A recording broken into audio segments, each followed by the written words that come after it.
Asare. I work with Convergence Blended Finance. Convergence is the global network for blended finance, and we collect data on blended finance transactions, and we provide training to our members and to partners who are interested in the field.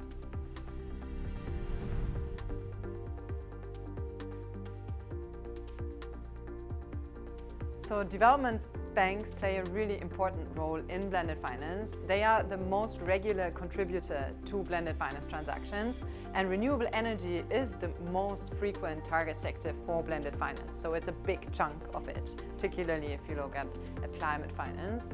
The needs are ever greater than before, so there is no doubt that development finance institutions also will have a greater role in the future. One example for where the development banks play an especially important role is by being the organization that can access funds from the Green Climate Fund, for example. So the Development Bank of Southern Africa, for example, is accredited to the Green Climate Fund and thereby can access the concessional capital from the Green Climate Fund, which it can then put in the capital structure and use to de-risk in order to mobilize senior investment from commercial banks in the country. And so that's really catalytic, because without that concessional money, this commercial money would never be able to be unlocked. Renewable energy is still seen as a very risky element, a very risky sector, and so a lot of the commercial banks do not have any exposure so far in the market, and that means that they are reluctant to lend to renewable energy projects. And by providing concessional capital, which the development banks can access from international sources, for example, you can de-risk the project and thereby allow the domestic banks to get involved.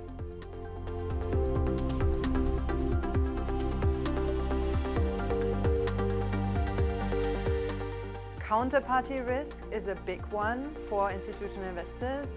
And the other thing is country risk, because institutional investors, they cannot naturally invest in countries that don't have a credit rating or that have a credit rating that is below investment grade, which is true for a lot of emerging markets, right? And so with a blended finance vehicle, whether that's a fund or a facility, you can pool a portfolio of projects from different countries into an investable asset, and that portfolio can then attract the institutional investment. And so this portfolio in itself, because it's diversified, it already reduces some of the risks, including counterparty risk and country risk, because of its aggregated nature.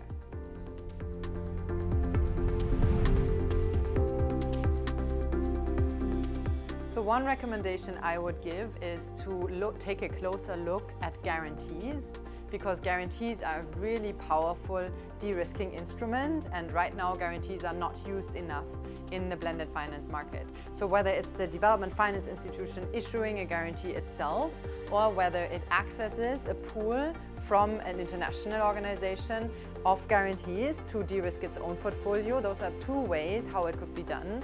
But if you compare the leverage aspects of a concessional capital investment with guarantees, which are often unfunded, which means you don't need an immediate outlay of capital, they can be really, really powerful. And so we think that guarantees are increasing in popularity because of their superpower, and in an environment of reduced official development assistance, they are even more powerful than before.